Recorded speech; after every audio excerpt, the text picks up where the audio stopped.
Hello again, welcome to another video. This time a little bit more about CBT because I've been asked some questions about CBT and cognitive behavioural therapy and how that can be used to help people suffering from a various array of ailments such as anxiety, depression, addiction, things like that. CBT is obviously the therapy of choice for the NHS, and it's become very popular because it's easy to garner statistics from it. It's a very strange thing with CBT in that there's a shortage of practitioners at the moment, and that's because of how they're recruited. CBT itself is a very common sense approach which basically boils down to feel the fear and do it anyway. So that's a famous book by Susan Jeffers, but feel the fear and do it anyway. So feel the adrenaline, feel the actual terror, and grade yourself to the ordeal that you have to go through and try and go through it. That's what CBT boils down to. Feel the fear and do it anyway, and try to do it without any helping strategies along the way.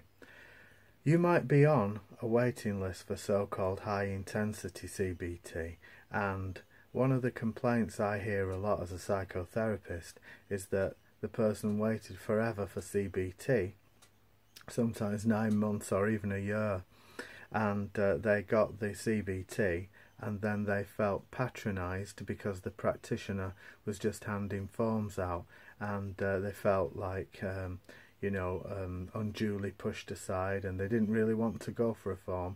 A lot of people go for CBT thinking that it's something like counselling, and it's not. It's really a set of didactic rules to follow, and where practitioners try to identify your faulty thinking. And CBT itself is carried out by a variety of people, sometimes PWPs, which are psychological wellbeing practitioners in England, and sometimes RMNs, registered mental nurses, or psychiatric nurses, and sometimes, if you're lucky, a psychologist. Quite a lot of the time it's carried out by 24-year-old graduates. So if you're a 55-year-old person who's been suffering all your life with something like anxiety or panic, the last thing you probably want to do is be patronised by someone half your age with no life experience who's just learnt a set of routines from a book or at university. And I'm not being awful saying that, but that's quite often the case with CBT.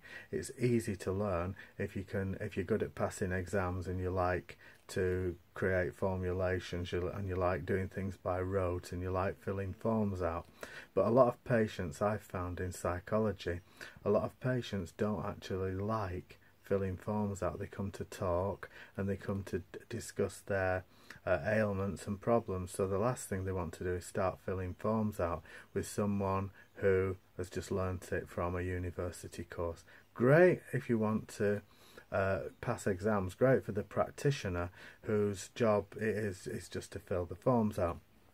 So what can you do if you're on a CBT waiting list and you've been on for 6 months and you can't afford to go privately? CBT practitioners usually charge between £50 and £100 an hour,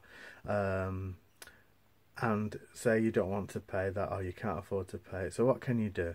You can be on an NHS waiting list for something called high intensity CBT, which sounds fantastic, but what it boils down to is filling forms in by a CBT practitioner who might, like I say, be a 24-year-old with no life experience. So here's what you can do. One of the books that stood the test of time in CBT is a book by a practitioner called Claire Weeks, who was absolutely brilliant. I've read probably everything I can get my hands on about anxiety and depression, and what Claire Weeks did was distill lots and lots of information into a very readable book which in the 1970s became worldwide bestsellers. And she was a great practitioner, and she was a doctor of science, she was a research chemist, and she was also a general practitioner, so she really knew her stuff, and she was a trailblazer in the field of psychology. And what she did, without referencing, without all the things that CBT have added these days, all this, a lot of the CBT work is mainly for practitioners who are pedants and who like to get PhDs because they found a tiny way to make it different. But what Claire Weekes did, she gave help to people who were suffering rather than giving them forms. One of her books was called Self-Help for Your Nerves. And the other famous book was this one, Peace from Nervous Suffering. So that's her on the cover there. She looks quite like everybody's granny looked in the 1970s, mine did. So Peace from Nervous Suffering or Self-Help for Your Nerves, two fantastic books. I can't recommend them highly enough, by Dr. Claire Weekes. Absolutely brilliant if you're suffering from anxiety or depression, phobia, OCD. You don't need any forms, you don't need anything, you just need to read that book. You don't even really need antidepressants unless you want to become addicted and have loads and loads of side effects when you're leaving them. So do that in conjunction with the doctor, of course, but that's a disclaimer that everyone has to say these days. But yeah, Dr. Claire Weekes, Peace from Nervous Suffering. Now, if you want a bit more than that, because that's a very thin, readable book, but if you want a bit more than that, something a bit more in depth, you could do, this is it's called Treatment Plans and Interventions for Depression and Anxiety Disorders. Now it's quite a thick tome, and that one is the actual book that is given to CBT practitioners on their training courses. It's like the Bible of CBT, and in it you'll find lots of different well, as it says, treatment plans and interventions that you can use going forward, and it's a wonderfully self-explanatory book. So if you want something more than Claire Weekes, that would definitely be the book to buy, because you can find formulations, answers, solutions, exercises to do. So there's no need to be on a 6, 9, 12 month waiting list waiting for a CBT practitioner. When you can learn, all you need to do is to be able to read, and if you can read, you can do this. So it's really common sense. As I said at the beginning of this video, what CBT boils down to is feel the fear and do it anyway. That in itself, Feel the Fear and Do It Anyway, is a good book by Susan Jeffers. But if you got Feel the Fear and Do It Anyway, then you got Peace from Nervous Suffering, and then for an in-depth thing, you got this Treatment Plans book. Absolutely brilliant. You'll be well on your way to recovery.